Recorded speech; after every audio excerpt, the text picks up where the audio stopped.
하나님은 고통스러운 사건을 통해서 새 변화 속으로 우리를 인도하십니다. 오늘 야곱이 어떻게 변화됐으며 또 어떤 변화의 과정을 거쳐서 하나님의 축복을 받았는지 말씀을 드리고 싶습니다. 야곱의 변화는 충격적인 사건 때문에 그에게 찾아오죠. 야곱이 두 번의 실수를 하는데요. 하나는 형님 에서의 장자권을 팥죽 한 그릇에 이렇게 사죠. 사실은 썩인 거죠, 야곱이. 또 하나의 사건은 이삭이 그 형 에서를 축복하려고 할 때 그 축복 기도를 그 어머니하고 공작을 꾸며서 아버지를 속여서 축복 기도를 받게 됩니다.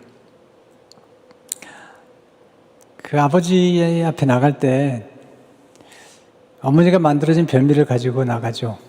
그리고 에서처럼 보이기 위해서 에서의 옷을 입고 그리고 양털로 매끈매끈한 손을 이렇게 덮어서 아버지 앞에 가는데 아버지가 물어보죠. 내가 누구냐? 에서입니다. 그렇게 얘기하죠. 거짓말하는 거죠. 어떻게 그렇게 별미를 빨리 잡았느냐? 당신의 하나님, 아버지 하나님이 그렇게 도와주신 겁니다. 아버지까지 팔아가지고 한 번 더 물어보죠. 내가 정말로 에서냐? 네, 에서입니다. 이렇게 형의 축복 기도를 도둑질한 야곱, 그 결과는 참 슬픈 결과를 가져오게 되죠. 형 에서가 알고 이제 야곱을 죽이려고 작정합니다. 그 소식을 들은 리브가가 에서가 야곱을 죽일 수 있다는 걸 알죠. 그래서 외삼촌 라반의 집으로 피신을 가도록 그렇게 급히 결정을 내리게 됩니다. 창세기 27장 42절에 44절을 보게 되면 작은 아들 야곱을 불러 이르되 내 형 에서가 너를 죽여 그 한을 풀려하니 내 아들아 내 말을 따라 일어나 하란으로 가서 내 오라버니 라반에게로 피신하여 내 형의 노가 풀리기까지 몇 날 동안 그와 함께 거주하라. 놀라운 변화를 경험하게 되죠. 먼저 리브가에게 큰 변화예요. 왜냐하면 아들을 그렇게 집착하는 아들을 그렇게 사랑했던 아들을 놓아주는 순간이죠. 그리고 외삼촌 라반에게 보내는 거죠.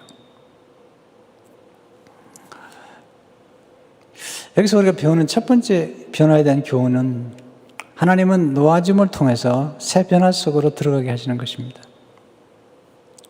자, 여기서 우리가 야곱의 변화가 어떻게 이루어지는지 또 변화에 대해서 좀 중요한 그런 교훈들을 좀 배울 필요가 있습니다.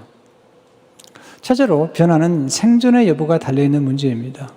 어떤 변화는 별로 중요하지 않지만 어떤 변화는 살고 죽는 문제에 직면하게 됩니다.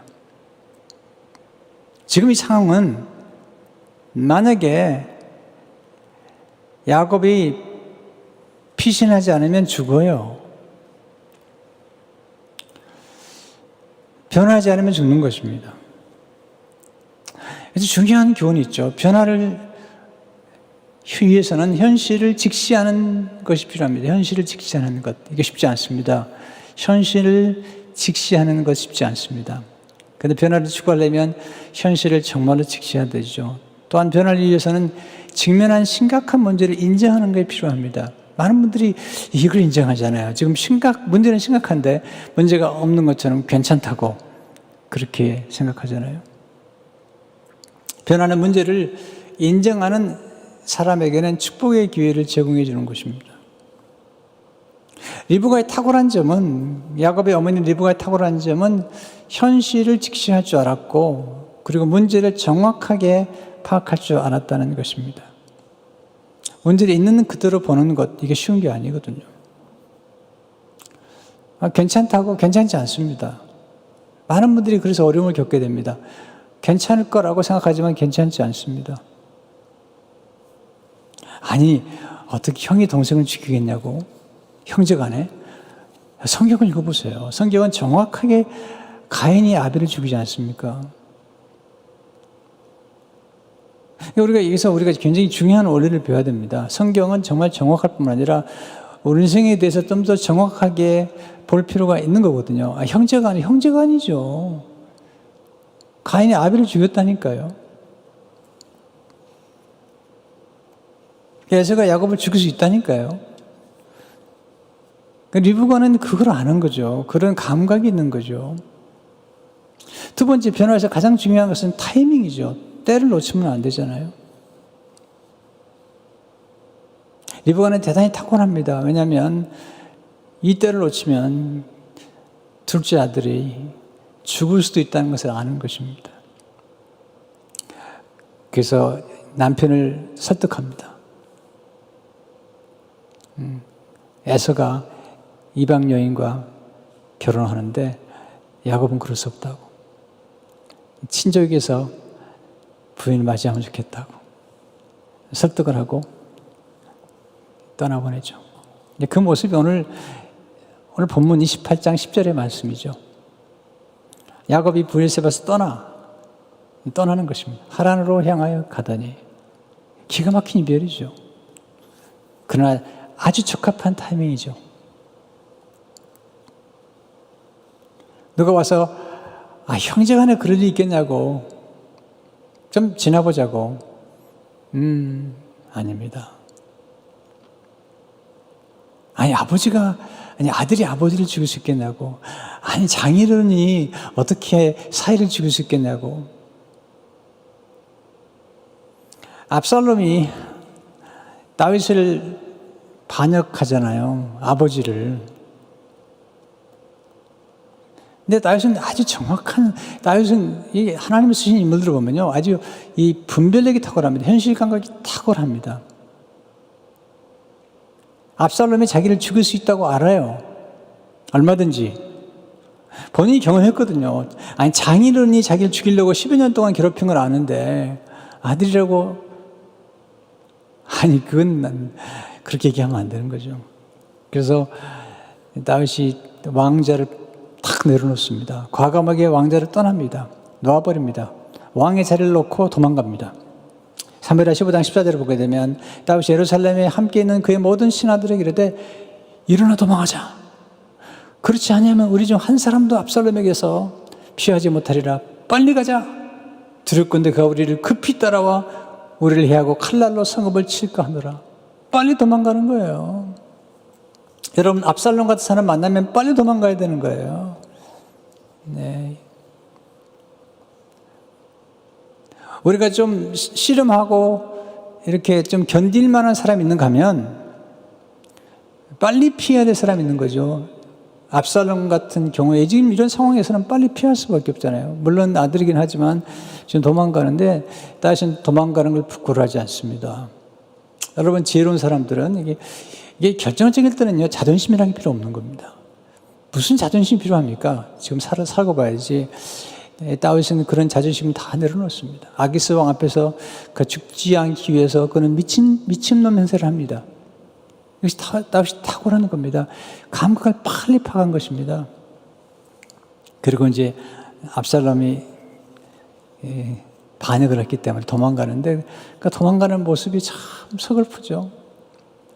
사무엘하 15장 30절을 보니까 다윗이 감난산 길로 올라갈 때 그의 머리를 그가 가리고 맨발로 울며 가고 그와 함께 있는 모든 백성들도 각각 자기의 머리를 가리고 울며 올라가니라.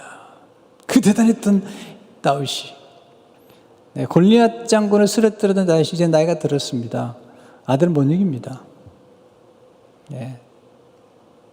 도망가는데 맨발로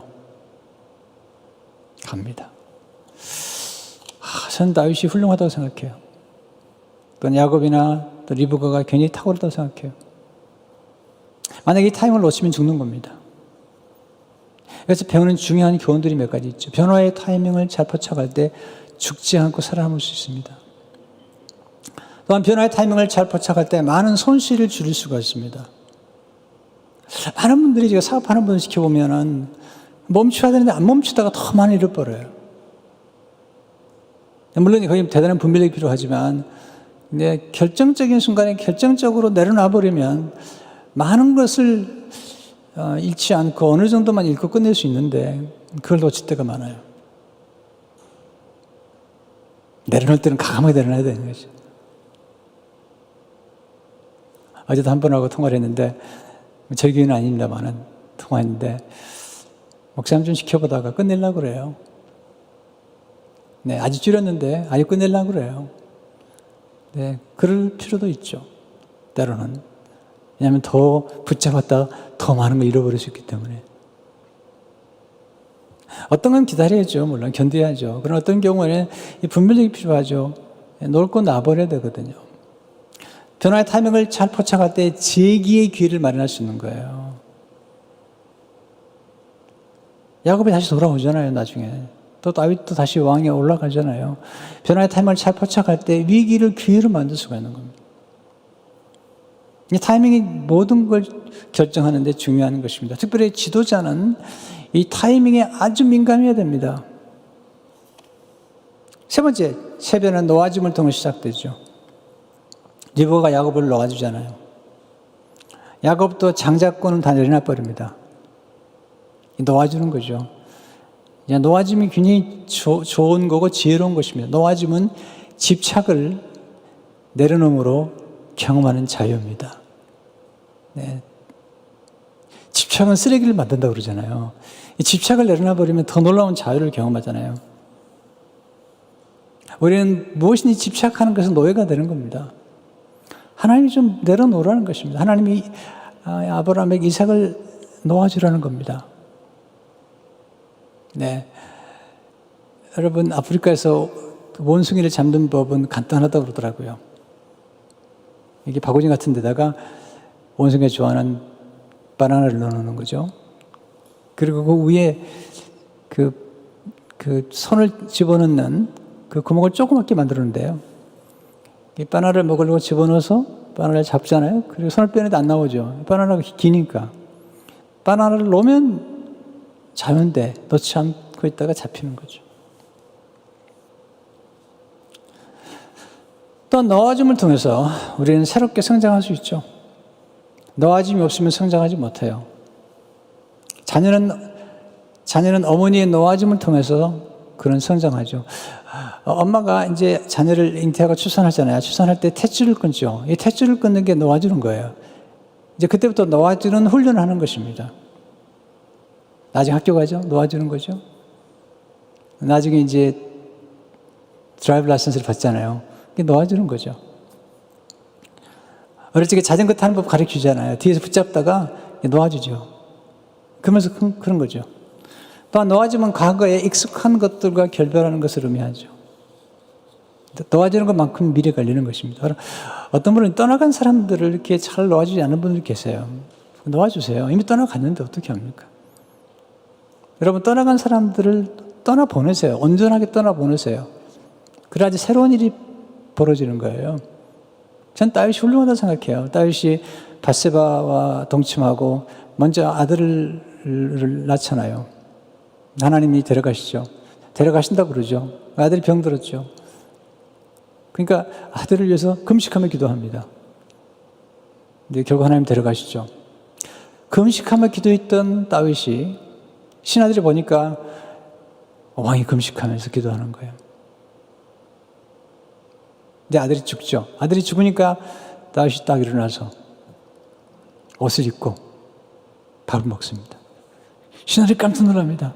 아니, 왕이시여, 아들이 병들었을 동안에는 금식하며 기도하시더니 이제 죽었는데 음식을 드십니까?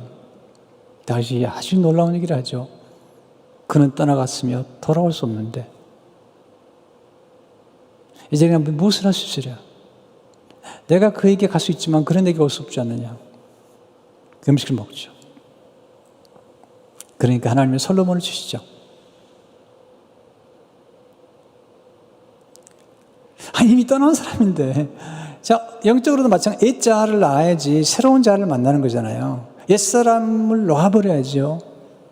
성경은 그런 역사죠. 야곱이 나중에 자신을 놓아버리잖아요. 야복강에서 하나님께서 야곱을 치시면서 내 이름이 무엇이냐? 야곱이라고 그러잖아요. 그때 에서라고 안 하죠. 그러니까 하나님이 이제는 이 이스라엘이라고 하라는 거죠. 이스라엘이라고.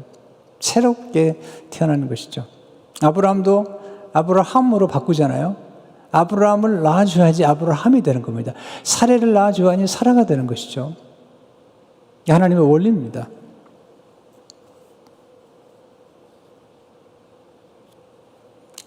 물론 쉽지 않죠. 과거에 받은 상처도 있고 아픔도 있는데 쉽지 않은데, 그러나 인생이 한 번뿐이잖아요.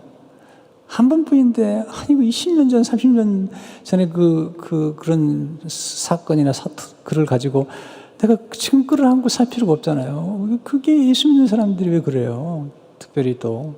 그럴 필요가 없는 거예요. 원리는 심플합니다. 우리 곁에 있는 사람, 우리를 밀어주는 사람, 도와주는 사람, 그분들과 함께 일하는 거죠. 함께 하는 것이죠. 또 떠난 사람 어떻게 합니까? 네. 두 번째로, 하나님의 외로움을 통해서 새 변화 속으로 들어가게 하신다는 거죠. 아버지 축복기도를 받고 떠나잖아요. 근데 광야에서 처음으로 혼자 야곱이 잠을 자게 됩니다. 참 서글퍼요. 28장 11절을 보니까 한 곳에 이르렀는데 해가 진지라 거기서 유숙하려고 그곳에 한 돌을 가져다가 베개로 삼고 거기에 누워 자다니, 해가 졌다. 거기서 잠을 자는데 돌을 가져다가 베개를 삼았어요.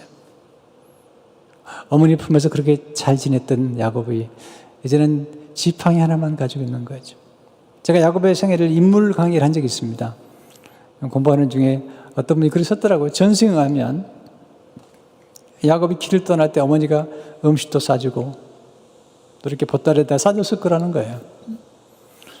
그런데 밤이 돼서 돌아오는 길에 강도를 만나가지고 다 빼앗겨 버렸어요. 지팡이 하나 남고.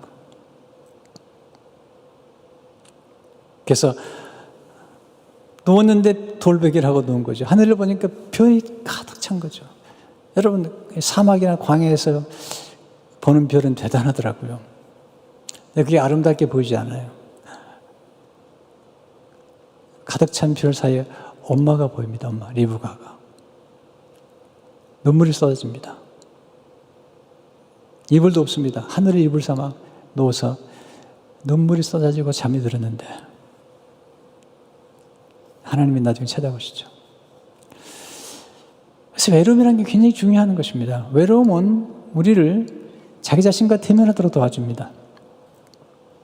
고독이 저는 얘기입니다. 우리는 사실은 우리 자신과 대면하려고 하잖아요. 야곱이 계속 거짓말 하잖아요. 자기 에서라는 거예요. 자기가 에서라고. 야곱인데 에서라고 그러는 거예요. 자기의 정체성 혼돈인데 정말 외로울 때 우리는 진정 자기 자신을 만나게 됩니다. 여러분, 자기 자신을 진정으로 만나는 사람 많지 않습니다. 자기 자신을 정말 알고 인정하는 사람도 많지 않습니다. 자기 자신을 알고 자기 자신을 다스릴 줄 아는 사람은 대단한 사람인 것이죠. 그런데 언제 우리가 자신을 만나죠? 외로울 때 만나는 것입니다. 또한 외로움은 변화를 낳습니다. 광야, 고독한 장소죠. 혼자 있죠. 거기서 우리는 침묵 가운데 하나님의 음성을 듣게 됩니다. 그리고 하나님의 음성을 들으면 사람은 변화됩니다. 외로움이 하나님을 만나도록 도와주죠. 부모님과 함께 있을 때는 하나님을 야곱이 만나지 못했어요. 요셉도 마찬가지예요. 참 성경이 신비로워요. 그날 밤에, 외로운 밤에 꿈을 꾸는 중에 하나님 찾아오세요. 오늘 12절, 14절을 보게 되면 꿈에 본 적 사다리가 땅 위에 서 있는데 그 꼭대기 하늘에 닿았고 또 본 적 하나님의 사자들이 그 위에서 오르락내리락 하고 또 본 적, 놀라운 환상이죠. 여호와께서 그 위에 서서 이르시되 나는 여호와니, 그 다음에 중요해요. 너의 조부 아브라함의 하나님이요 이삭의 하나님이라. 내가 누운 땅을 내가 너와 내 자손에게 주리니 내 자손이 땅에 티끌같이 되어 내가 서쪽과 동쪽과 북쪽과 남쪽으로 퍼져나갈 것이며 땅의 모든 족속이 너와 내 자손으로 말미암아 복을 받으리라. 여기서 놀라운 경험을 하게 되죠. 하나님을 만나죠. 그것도 할아버지의 하나님, 아버지 하나님을 만나게 됩니다. 부모님과 함께 있을 때 경험하지 못했던 경험을 하게 됩니다. 여기서 배우는 놀라운 교훈들이 있습니다. 자녀가 부모의 품을 떠날 때 부모의 하나님을 만나게 됩니다. 역설적이죠. 자녀가 부모의 품을 떠날 때 그동안 들어왔던 하나님을 직접 만나게 됩니다. 부모가 자녀를 놓아주는 순간 자녀는 새로운 성장 속으로 들어가게 됩니다. 우리 큰딸이 이제 대학에 들어가기 위해서 여러 군데 원서를 냈는데 캘리포니아도 되고 나중에 뉴욕이 됐어요. 뉴욕에 됐는데 이제 집안 이제 가족 회의를 좀 했어요. 왜냐하면 저희 부부는 가능하면 딸들이니까 좀 가까운 데 두고 싶어서 이제 캘리포니아에 있으면 좋겠다는 생각을 했는데 뉴욕으로 가겠다는 것입니다. 그래서 한 번, 두 번 이렇게 회의를 좀 했습니다. 본인이 뉴욕에 가야 되겠대요. 뉴욕에 가야 될 이유가 있대요. 네, 그 이후에 손을 들었습니다. 이제는 엄마, 아빠 섬기는 교회 말고 엄마, 아빠 아래서 말고 혼자서 다른 교회 가서 예배도 드려보고 그런 경험을 해보겠다는 겁니다. 그 말을 듣고 가라. 네. 6년 동안 지냈습니다. 가는 해 9.11이 터졌습니다. 그냥 6년 동안 있는 동안에 하나님 은혜로 믿음 생활 잘했습니다. 감사했습니다. 둘째 딸은 바로 이 로스앤젤레스에서 공부를 했지만 집을 떠나서 공부를 했습니다. 친구들하고 같이 부모를 떠나서. 이게 중요한 경험들을 생각했어요. 놓아주는 것입니다. 결혼도 놓아주는 것입니다. 부모를 떠나 아내와 합하여 한 몸을 이루는 것입니다. 이런 경험들이 필요한 것입니다. 부모가 놓아줘야 됩니다. 물론 자녀는 부모를 공경해야 되겠죠. 또 자녀는 위해서 부모는 계속 기도하고 또 필요하면 좀 서포트해야 되겠지만 그러나 이게 중요한 경험들을 하는 게 뭐냐면 하나님을 만나는 놀라운 경험들은 외로울 때 그것도 부모를 떠나서 얼마든지 가능하다는 것입니다. 아주 고생할 때 거기서 하나님을 찾게 되는 것입니다. 하나님 만나서 하나님이 약속해 주시죠. 내가 너와 함께 하겠다. 창세기 18장 15절을 보니까 내가 너와 함께 있어 내가 어디로 가든지 너를 지키며 너를 이끌어 이 땅으로 돌아오게 할지라. 그리고 야곱이 예배를 드려요. 16절에 19절을 보니까 야곱이 자매께 이르되 여호와께서 과연 여기 계시거늘 내가 알지 못하도다 이에 두려워 이르되 뒤롭도다 이것이요 이것은 다름 아닌 하나님의 집이요 이는 하늘의 문이로도 하고 야곱이 아침에 일찍 일어나 대기로 삼았던 돌을 가져다가 기둥으로 세우고 그 위에 기름을 붓고 그 이름을 베델이라 하였더라. 베델은 하나님의 집이라는 뜻이죠. 이 성의 옛 이름은 루스더라. 여러분 이렇게 변화를 추구할 때 놀라운 경험을 하게 되는 것입니다. 만약에 집에 머물러 있었다면 이런 경험 못합니다. 내 엄마 아빠를 떠나는 순간에 그는 새로운 경험을 하게 되었던 것입니다. 세 번째, 하나님은 낯선 만남을 통해 우리를 축복해 주시는 것입니다. 그 낯선 땅에 도착해 보니까 동방의 땅이죠. 창세기 19장 1절에 보니까 야곱이 길을 떠나 동방 사람의 땅에 이르러. 네, 우물가에 가보니까 사람들이 있어요. 물어보죠. 놀랍게도 만난 사람들이 하란에서 온 사람들이었어요.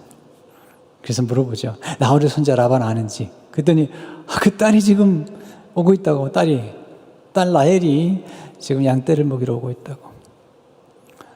하나님 놀라운 인도죠. 길을 떠났는데 하나님이 앞서서 역사하시는 거죠. 야곱이 처음으로 라헬을 만납니다. 라헬을 만나는 순간 그냥 사랑에 빠져버려요.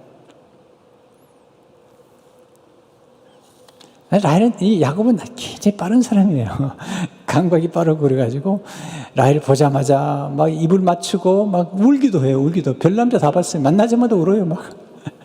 네, 창세기 19장 10절 12절을 보니까 야곱이 그의 외삼촌 라반의 딸 라헬과 그 외삼촌의 양을 보고 나가 우물 아기에서 돌을 옮기고 외삼촌 라반의 양떼에게 물을 먹이고 그가 라헬에게 입 맞추고 소리내어 울며 그에게 자기가 그의 아버지의 생질이요 리브가 아들 때문에 말하였더니 라헬이 달려가서 그 아버지에게 알리네.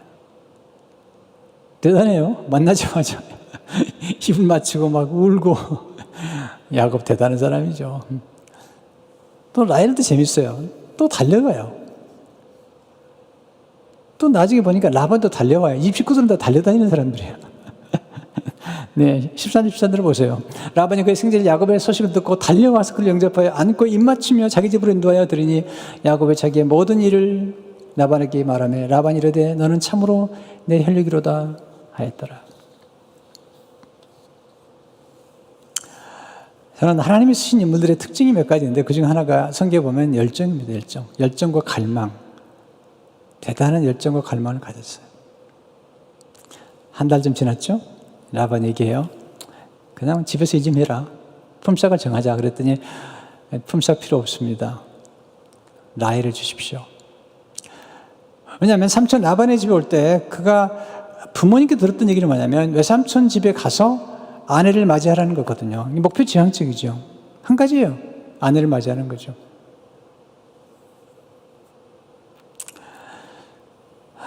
라반의 딸이 둘이었습니다. 리아는 큰 딸인데 시력이 좀 약하고 라헬은 곱고 아름다웠다. 그렇게 표현하고 있어요. 그래서 성경에 보니까 라헬을 야곱이 더 사랑했다.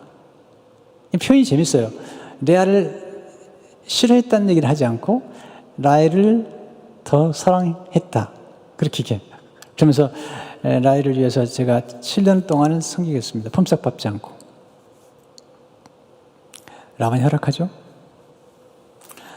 근데 얼마나 라헬을 사랑했으면 7년을 며칠같이 여겼다는 거죠. 29장 20절에 보니까 야곱이 라헬을 위하여 7년 동안 라반을 섬겼으나 그를 사랑하는 까닭에 7년을 며칠같이 여겼더라. 대단한 사람이죠. 내가 상상을 해봤습니다. 리브가는 야곱을 보내놓고 하루도 야곱을 잊어본 적이 없을 것 같아요. 야곱 걱정에 늘 눈물로 지낼지 모르죠. 근데 야곱은 그냥 라헬을 만나가지고 너무 재밌게 지내는 거예요.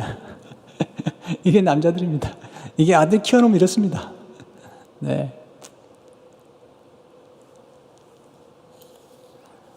리브가가 얼마나 아들을 사랑했죠? 만약에 축복기도 받다가 아버지 속이고 축복기도 받다 저주받으면 그 저주 내가 받을 테니까 난 축복받으라고 이렇게 얘기했던 어머니인데 어머니도 잊어버리고 라헬에 쏙 빠져가지고. 근데 놀라워요. 사랑이 굉장한 에너지입니다. 사랑은 변화를 일으키는 거대한 에너지입니다. 우리가 이것도 배워야 됩니다. 사랑하면 과학을 잊게 됩니다. 이 사랑의 힘입니다. 네. 새로운 경험과 새로운 사랑이 지나간 과거를 능히 잊도록 만들어주죠. 사랑은 시간을 초월합니다. 네. 7년을 수위처럼. 사랑하면 두려움이 없어요. 모든 두려움을 정복합니다. 사랑하기 위해서 치른 대가는 기쁨이죠. 7년 동안 기다렸습니다. 드디어 이제 결혼식이 벌어지고 그리고 첫날 밤을 지냈습니다. 아침 일어나 보니까 라헬이 아니고 레아가 자기 침실에 들어가 있었던 것이죠. 그때 아마 전기가 없었나? 아니 등불이 없었나? 아니 이게 좀 그래요. 근데 일어나 보니까 레아죠. 야곱이 황당한 거죠. 따지죠. 왜 속이십니까 나를? 여러분 속이기로 하면 야곱이 1등이잖아요. 근데 이 속이기로 한 1등 야곱보다 더 탁월한 사기꾼이 있는 거예요. 점점 나와버린 거죠. 네. 기른 놈 위에 나는 있다고 그러는데 이게 속이는 놈에 더 잘 속이는 놈을 만나는 거죠. 거기서 야곱이 자기를 발견하죠. 왜 그러셨습니까? 그랬더니 그 라반이 기가 막힌 얘기를 해요. 장세기 29장 26절 27절에 보니까 라반이 이르되 언니보다 아우를 먼저 주는 것은 우리 지방에서 하지 않은 것 바이라 이를 위하여 7일을 채워라. 우리가 그도 내게 주리니 내가 또 나를 7년 동안 섬길지니라. 그래서 네, 이 두 여인 때문에 14년 동안 섬기고, 그리고 두 여정과 더불어서 11명의 자녀를 낳죠. 나중에 이제 라헬이 베냐민을 낳다 죽는데 결국 12명의 자녀를 얻게 됩니다. 오늘 들어보니까, 그러니까 14년 동안 아내를 맞이하고 아이를 낳고 6년 동안 이제 경제적인 기반을 확보합니다. 야곱이 다시 탁월한 사람이죠. 근데 하나님 축복하니까 막을 수가 없어요. 나중에 야곱이 부자가 되죠. 그러니까 라반의 아들들이 얘기를 하는 것입니다. 우리 아버지 걸 다 빼앗아갔구나. 그걸 들었던 야곱이 금방 눈치를 챕니다. 아, 라반한테 죽겠구나. 그런 야반도주합니다. 그러니까 이 타이밍이 중요한 것입니다. 그러면서 자기 아내들한테 얘기를 하죠. 너희 아버지가 나를 어떻게 속였는지 아느냐. 창세 31장 6절을 보니까 그대들도 알거니와 내가 힘을 다해 그대들의 아버지의 성격권을 그대들의 아버지가 나를 속여 품삯을 10번이나 변경하였느니라. 도망가자. 도망갑니다. 나중에 하나님이 이제 라반에게 야곱을 죽이지 못하게 하시죠. 라반이 야곱을 죽일 수 있었다는 것이죠. 하나님 막으셨어요. 20년 동안의 축복을 많이 받았어요. 고생도 했지만, 이게 보세요.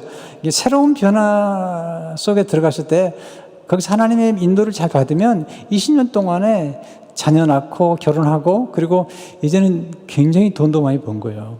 창세 30장 10절에 보면 이렇게 하나님 얘기하잖아요. 나는 주께서 주의 종이 베푸신 모든 정과 모든 진실하심을 조금도 감당할 수 없사오니 내가 내 지팡이만 가지고 요단을 건넜더니 지금은 2때나 이루었나이다. 사실 중요한 원리를 발견하게 되죠. 그것은 하나님은 낯선 땅에서 낯선 사람들을 통해서 우리를 축복하신다는 것입니다. 또한 하나님은 라반처럼 속이는 사람들을 통해서도 우리를 축복해 주세요. 이걸 우리가 알아야 돼요. 하나님은 때로 나쁜 사람들을 통해서도 우리를 축복해 주신다는 사실이에요. 이해가 안 될 거예요. 근데 사실이잖아요. 하나님 그렇게 하시잖아요. 보디발의 아내가 얼마나 나빠요. 근데 하나님 그런 사람들 통해서 결국은 딸 이 요셉을 하여금 국무총리가 되게 하시잖아요. 여기서 우리가 인생을 살아가면서 아주 분별력과 지혜가 필요할 뿐만 아니라 때로 이렇게 좋은 사람, 나쁜 사람 딱 너무 선을 긋지 말고 하나님께서 어떻게 역사하시는가를 보고 하나님 우리를 축복할 수 있는 통로 가운데 하나님이 때로는 말도 안 되는 라반 같은 사람, 심지어는 이렇게 나쁜 사람들 통해서도 우리를 축복할 수 있는 분이 하나님이라는 사실을 알아야 됩니다.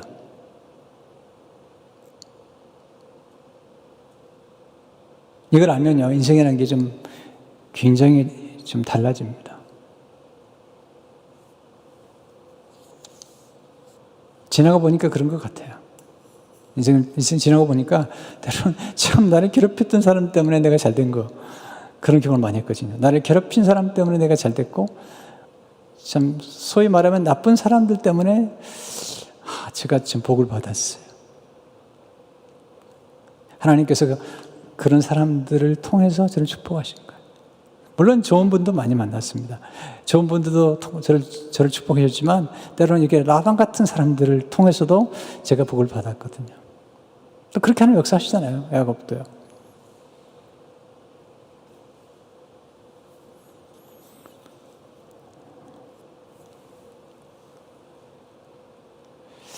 중요한 것은 야곱이 일정한 기간 동안에 형과 싸우지 않으면서 가정을 잘 세웠다는 것과 그리고 경제적 기반을 든든히 잡았다는 것을 좀 배울 필요가 있습니다. 할 수 있으면 젊은 나이에 이렇게 가정을 잘 세우고 또는 경제적 기반을 좀 잡아오는 게 좋습니다.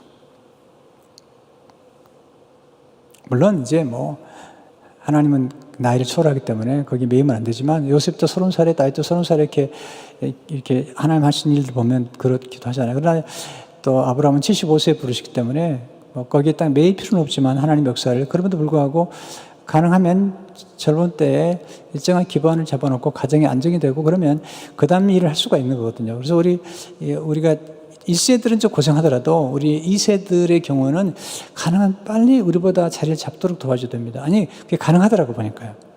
1세들은 어려운데 2세들의 경우는 우리보다 훨씬 빨리 자리를 잡는 것 같아요. 또 그래야 된다고 생각해요. 그래야지 그 다음 길을 갈 수 있으니까. 하나님은 세변을 통해서 구원의 드라마를 이루시죠. 나중에 보니까 야곱이 결국은 구원의 드라마의 또 하나의 주인공이 되잖아요. 왜냐하면 그가 낳은 12아들 가운데 요셉이 등장하죠. 근데 아브라함이 하나님께서 받은 그 언약이 점점 이루어지는 것입니다. 그리고 나중에 유다, 그의 아들 유다를 통해서, 레아를 통해 태어난 유다를 통해서 예수님 오시죠. 놀라운 스토리입니다. 네. 때로는 형제간에 불화했던 사건이 이렇게 축복된 사건으로도 바뀔 수 있다는 것입니다. 이거 하나님만이 할 수 있는 일이죠. 그러나 그가 적합할 때 떠났기 때문에, 그리고 새로운 변화를 추구했기 때문에 이런 결론을 가져온 거죠. 나중에는 요셉을 놓을 수밖에 없어요. 그렇잖아요. 놓고 싶어 놓은 게 아니죠. 라헬이 죽고 다음부터 야곱은 이제 요셉에게 집착합니다. 하나님이 그를 떼어놓으세요. 나중에는 요셉이 떠나간 다음에 이제 베냐민에게 집착합니다. 나중에 요셉이 형제들에게 얘기하죠. 베냐민, 당신 동생들 데려오기 전까지는 시몬을 잡아놓고 안 풀어주겠다는 거예요. 나중에 야곱이 베냐민을 두 손에 풀어줍니다. 그렇게 기가 막힌 얘기를 해요. 창세기 43장 14절을 보게 되면 전능하신 하나님께서 그 사람 앞에서 너에게 은혜를 베푸사, 그 사람이 누구인지 모르죠. 사실 요셉인데 그 사람으로 더불어 다른 형제와 베냐민을, 시몬이거든요. 베냐민 돌려보내기 하시기를 원하노라. 그리고 이게 중요한 얘기입니다. 내 자식을 잃게 되면 이르리로다. 이게 하나님 펴는 것, 두 손을 펴는 것입니다. 여기서 두 손을 폈기 때문에 결국 요셉도 만나고, 그리고 유다도 살아남는 것입니다. 여러분, 노아즘은 두 손을 펴는 것입니다. 노아즘은 자포자기가 아니라 전능하신 하나님께 맡기는 것입니다. 노아즘은 보험을 감수하는 것입니다. 그러나 노아즘을 통해서 상상할 수 없는 축복을 받게 됩니다. 노아즘 것보다 더 많은 것을 얻게 됩니다. 노아짐을 통해서 새로운 축복의 문이 열리게 됩니다. 어떤 건 좀 잃어버린 것 같은데요. 아닙니다. 야곱이 장자권 내려놓죠. 결국은 장자가 되는 거예요. 야곱이. 네. 다시 다윗이 왕이 오르잖아요.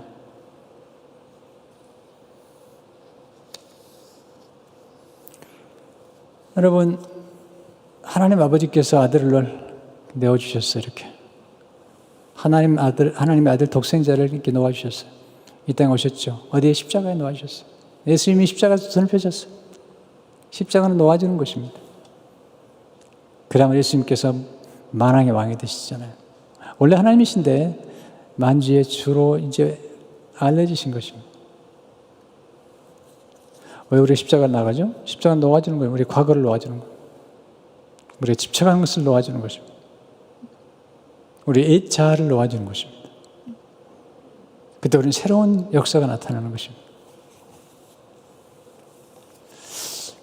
많은 분들이 이 고정관념에 관련되어 있습니다. 나는 이렇게 생각한다. 그거 버리셔야 됩니다. 그게 도움이 됐습니까?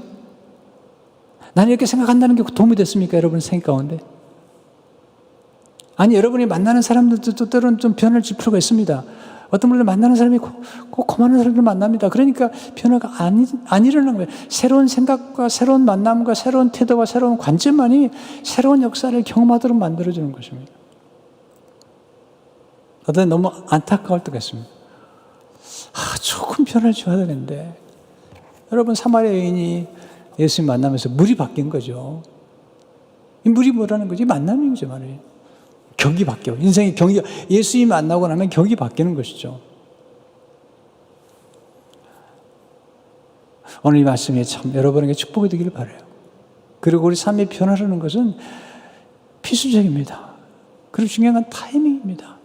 놓치지 마세요. 지금은 이미 변화가 와 있습니다. 변화하지 않으면 죄송하지만 죽을 수도 있는 겁니다. 네, 이게 코비드가 이게 농담이 아닙니다. 이게 우리 교포 가운데 그 할머니가 코비드에 걸리고 아버님이 목사님인데 코비드에 걸렸어요. 할머니가 돌아가셨어요. 아버지가 돌아가셨어요. 그 딸과 아들이 이제 다 컸어요. 페이스북인가에 올렸습니다. COVID is not a joke. 그리고 어머니를 위해서 기도하고 있죠. 어머니가 지금 투병하고 있습니다. 영자 신문에, 미국 신문, 영어 신문에 나왔습니다.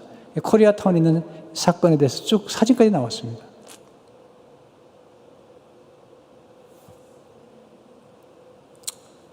성도 여러분, 변화는 삶과 죽음의 문제일 수도 있다는 사실을 잊지 마십시오. 괜찮다고요? 형제이기 때문에? 아닙니다. 아니, 아버지이기 때문에? 아들이기 때문에? 아닙니다. 성경 보시라니까요. 코비드는 차별이 없어요. 고난도 차별이 없습니다. 다만 우리가 어떻게 반응하고 어떻게 해석하고 어떻게 대처할 것인가에 대해서 조금 더 신중하게 그리고 대처를만 잘하면 이 타이밍을 잘 맞추면 놀라운 변화를 가질 수 있다는 사실을 기억하고 이 말씀을 따라 지혜를 얻고 이 새로운 변화 시대에 이 변화를 축복으로 바꾸는 여러분 되시기를 주의 이름으로 축원합니다. 하나님 아버지, 오늘 주신 말씀을 양식으로 삼게 하시며 이 말씀이 우리의 삶을 움직이고 이 변화하는 시대에 잘 적응할 수 있도록 주여 축복해 주시고 잘 반응하고 하나님 변화를 주도해 갈 수 있도록 또한 축복해 주옵소서. 야곱처럼 변화를 통해서 더 놀라운 축복을 경험할 뿐만 아니라 전 인류를 복되게 했던 이 놀라운 사실을 기억하게 도와주옵소서. 예수님 이름으로 기도하옵나이다. 아멘.